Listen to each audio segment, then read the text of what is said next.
নমস্কার বন্ধুরা, আজ আবার চলে এসেছি নতুন একটা রেসিপি নিয়ে। আপনারা প্রথম থেকে শেষ পর্যন্ত সঙ্গে থাকুন, আশা করছি ভিডিওটি আপনাদের ভালো লাগবে।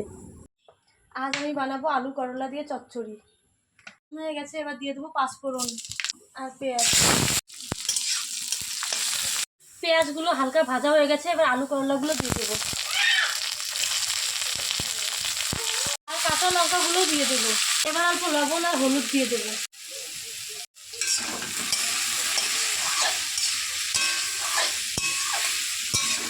আলু করলাগুলো ভাজা হয়ে গেছে, এবার একটু জল দিয়ে ঢাকা দিয়ে দেবো।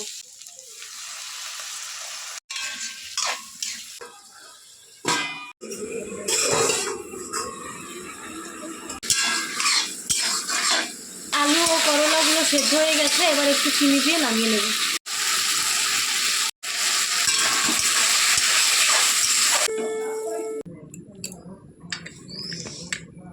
আপনারাও এভাবে বাড়িতে বানিয়ে খাবেন, আশা করছি ভালো লাগবে। আর আমার রান্নাগুলো ভালো লেগে থাকলে লাইক, কমেন্ট, শেয়ার করে পাশে থাকবেন। ধন্যবাদ সবাইকে।